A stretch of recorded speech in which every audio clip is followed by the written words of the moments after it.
Douglas, great to have you back here in Perth. Second time in 12 months.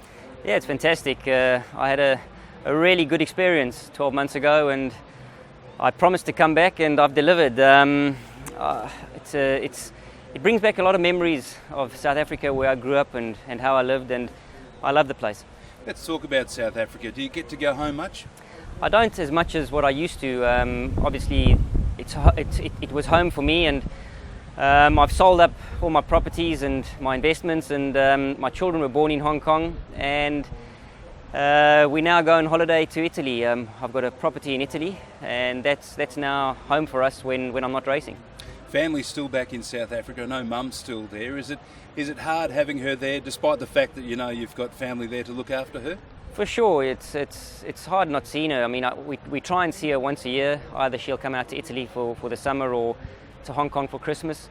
But it's certainly difficult having my mum and my family there, and never going back as often as what I would like. Because let's face it, it's a beautiful country, and it's given me some fond memories, and I still miss it. When I touch down in South Africa, it's a great holidaying place, and it's a great experience to be what used to be home. Mum's a real worker?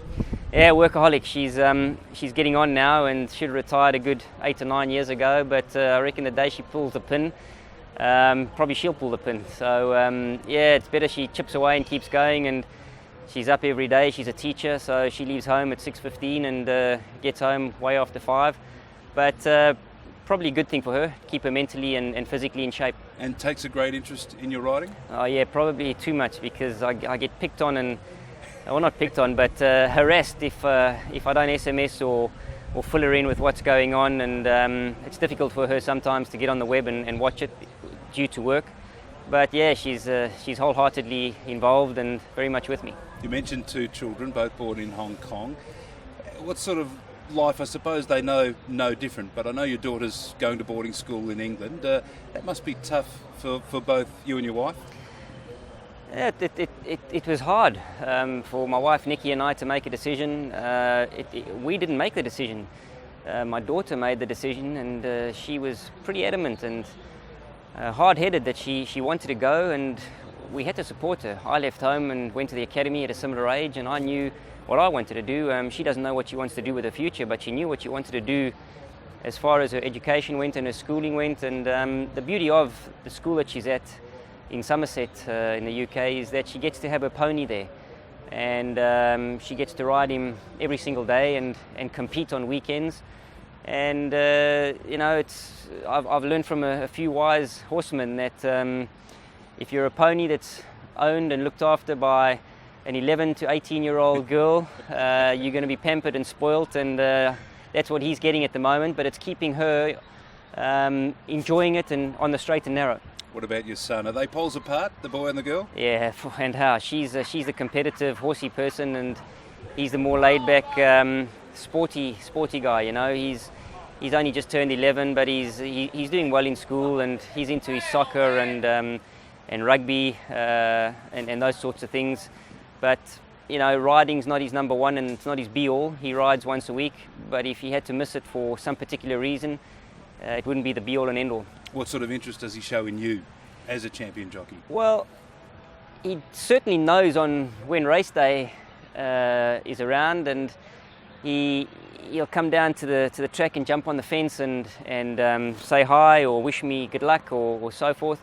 So he's around. We live on the racetrack, so he's around and he's watching it. And if I ride a winner, he sticks his head out the window, and he's full-heartedly involved, but just not as keen to become what his dad is.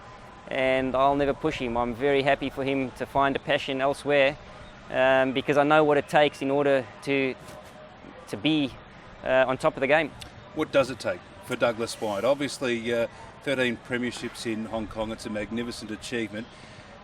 Competition's always tough. That goes without saying. But you've got to be tough yourself to be able to endure and continue on this form that you're in.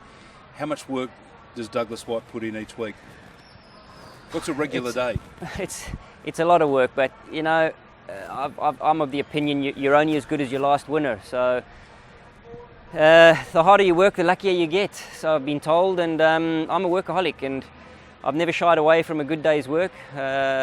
I I'm very professional, and I love competition. I thrive on it. I probably stagnate and get bored if I'm not competing with some of the best.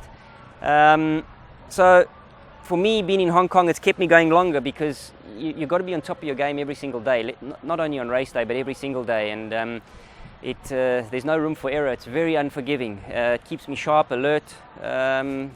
And what else can I say? I love it. I really love it. Does that mean it's track work every day? Every day. I often miss a Sunday because we race and so forth, but it'll be track work every single day. We trial very often, and it's imperative for the jockeys to be trialing the horses there. The trainers like it, the owners like it, so there's a lot of hard work to be done in the mornings, but at the end of the day, pretty much any jockey would want to be competitive and successful in Hong Kong. Competition is so strong there at the moment. It's probably one of the strongest it's been since I've joined Hong Kong riding ranks. I reckon every single jockey there now is capable of making it anywhere in the world. It's incredible, isn't it? It's very hard to pit, say, Douglas Whyte against any of the jockeys that are there, because they are all quality, and I suppose it does matter where you look in a race. You just know that you have got to have that edge. Well, you've got to find some edge somewhere, somehow. I mean, I've been champion jockey for 13 years. I've pretty much won every race in Hong Kong. I've achieved more than I ever set out to achieve. I wanted to obviously go to Hong Kong and be successful, but if you'd asked me then, was I going to be champion jockey 13 times and was I going to win every Group 1 in Hong Kong, I would have thought you were dreaming. But it's come around. I've done it, and you've got to find ways now to be able to compete with the younger generation coming in. I suppose that's what I was doing when I was coming in. You know, you had the likes of Basil Marcus, Felix could see those boys, and I was coming in as the next generation. And but the problem with the younger guys is I'm not going away just yet. I'm too competitive. I've still got fire in my belly, and I've got a brain between my head. So yeah, I'm not going away just yet. How do you look back at this stage in your life with the success that you've had, and go back to the time that you left South Africa to go to Hong Kong? Could you have envisaged that you would have got to this stage? No, I would never have dreamt of it. I left South Africa for 3 months for a 3-month job, and it's been 17 years. So I had no vision of staying that long, but you know, one thing leads to another, and that's what Hong Kong can do. It grows on you, it intrigues you, and it affords you opportunities. I owe Hong Kong a lot. It's not only home now, but it's afforded me a fantastic lifestyle, and a lifestyle that I wouldn't have been able to have anywhere else in the world had I had not been that successful in Hong Kong. South Africa has produced some magnificent sportsmen over the decades. Looking back, and I suppose in the early part of your career, was there someone, maybe outside of racing, that you looked up to or you took a shine to, that you thought they've got what it takes? When I was an apprentice, and you know, you work for the older guys and sort of help with their gear and fix up their saddles and so forth, I always looked up to the likes of Felix could see, and Jeff Lloyd and Michael Roberts. Those were the three main guys. You know, they were always batting it out as number 1, number 2, and fighting for the premiership. And just to watch them and watch their aggressiveness, competitiveness, and yet show the respect that one needed to show between competitors. It sort of molded me from that young age, and I've always looked up to them and thought that's who I want to emulate and follow in their footsteps. And Jeff Lloyd still going around, and yeah. Glenn Schofield unfortunately has had a bad year, but he's still booting them around. Yeah, good on Glenn. I mean, you know, Glenn made a bold move in leaving South Africa. He took his family to afford them a better opportunity in life, and he's done successfully well. So good to him, and good to see Jeff batting around still. Sure, I don't know how he does it, but to see him batting around, it's fantastic. You mentioned that the holiday season's in Italy. Obviously, retirement not in the immediate future, but ultimately that's where you'll spend your days. Yeah, my wife and we've got a lovely property in Italy, in the countryside, in the mountains, and when we get home, it's just relaxing and getting away from the hype of the city and just back with the villagers, you know, and the village people. And it's really it's hard to get back on the plane and leave there and go back to Hong Kong to work, because it's passionate to be on the farm. Do they know what Douglas Whyte does? Some of them, and quite a few of them, but not all of them, and that's the beauty, because it's like I'm just a part of the family there now, part of the village people, and obviously I've got some great mates there, but they wouldn't know from year in to year out how many winners I'd ridden or success or that sort of thing. They pretty much know I ride horses and I'm a jockey, and that's it. So it's basically from 100 miles per hour to zero, so to speak. So to speak, and it's fantastic. I've got some vines and some olive trees, and we make pretty much all our own stuff, and I'm looking forward to the day when I can actually be there for the harvesting of the vines and the crushing of the olives and the picking of the olives, and yeah, it's good times to look forward to. And was it a good drop? Well, you don't like to boast or blow a bubble in your hat about your own wine, but if your mates drink it and continue drinking it, well, it's got to be half decent. You were in Melbourne earlier on in the year for the Caulfield Cup, Janoob, Chris Waller. Is it something that you want to do more of? Do you want to travel? You go to Japan regularly. Australia, it's not too far away for you. Do you wish to do more travelling? I certainly do. The problem that I've had in the past is that for me to travel at the 12th hour, it's very difficult visa-wise and so forth, having had a South African passport. And I just haven't been given enough time to organise it, because, as I said, it could be I could be called upon at the 24th hour, or they could give me 3 days warning, and still that's not enough in order for me to achieve the visa side of things and all that. But it's certainly something that I've always wanted to do, and I haven't missed the boat yet, because I've sorted things out as far as the travelling goes. And it's a great opportunity to get the call from Chris Waller. He's probably one of the most recognised figures in racing at the moment. He's got a great team, and he runs a fantastic ship. To get the call from him, it means a lot. You'd get frowned upon on a Hong Kong passport, wouldn't you? Yeah, I do now.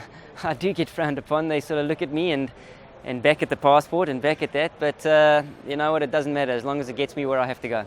I've probably got to ask a couple of horse racing questions when we think of some of the wonderful horses that you've been associated with in Hong Kong. I can recall internationals last year: Akeed Mafid, Glorious Days, Ambitious Dragon.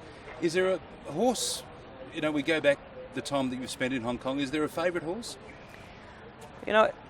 Every winner, especially the group winners, are amazing, and it took me 9 or 10 years to win my first derby, and then I backed it up the year later with another derby, and so people will say, oh, it must be the first derby winner. But I think if I have to handpick one horse that I look back on and really has a soft spot for me, would be London News. I won pretty much most of the Group 1s in South Africa, and our bigger Group 1s, and he was the first South African horse to travel outside of South Africa, and I won the QE2 Cup, which was then called the QE2 Cup in Hong Kong, and he won it. He broke the track record, and it wasn't just for me, it was for the whole of South Africa at the time. And Alec Laird, the trainer, is one of my best mates back home, so just all round it had a special meaning. And I'd have to tell people that he would have the most recognisable and soft spot in my heart if I think back to a horse that had to achieve something that was pretty much unachievable, from how he left South Africa to how he got to Hong Kong and produced the goods. Happy Valley and Sha Tin are wonderful tracks. They're cauldrons, but can we just touch on the tracks in South Africa? Big, spacious, they've got cutaways. No horse can suffer bad luck on any of those tracks in South Africa. No, it's. I must say they've whoever designed the tracks, and that they designed them for a particular reason, to give every horse their chance.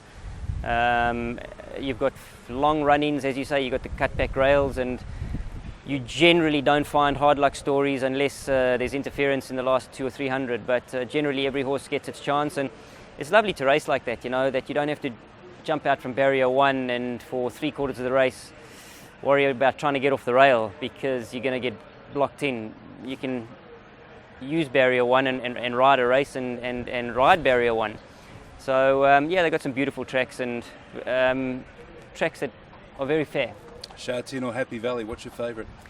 I love them both. Happy Valley is unique, very unforgiving, very tactical, so it keeps you sharp, alert. But I'd have to say Sha Tin purely because all the Group 1s are run there, and it's a bit fairer. And yeah, you get horses that let down a bit better at Sha Tin than going around the Happy Valley corners all the time. What's your impression of Perth? I love it. I said to a few of my mates that if I had to choose another place besides where I am in Italy to retire, I'd choose Perth. It gives me a great feel. I love the people. I love the racing. And although it's competitive, there's a lot of respect amongst the people and just the community in Perth. They all. I don't know if it's just the company I'm with, but I haven't found. I haven't been treated badly yet. Oh, we're the hidden treasure. Yeah. We're miles away from everybody else. We don't know how the rest of the world acts. Well, there you go. So I'm just joining part of your treasure. And what about the track, Ascot, the track itself? You had a good walk around on the Friday prior to today's race day. What did you make of the track? You've ridden it with success in the past. Yeah, I love the track. It's a neat little track. You can come from off them. You can place them. It's not one-dimensional, and I know a lot of trainers are complaining recently. I've heard that the tracks are firm. Well, I think it's riding beautiful. I mean, it might be a touch on the firm side, but compared to the tracks that I've ridden on around the world, there's lovely cover on the track, and horses are letting down. And if I was a trainer, I'd be happy with the track today. I think it's riding beautiful, and the track itself, I would put in the top 6 or 7 that I've ridden in the world. Do we get to see you back in Perth again? For sure. If I get the call up, I'll be here.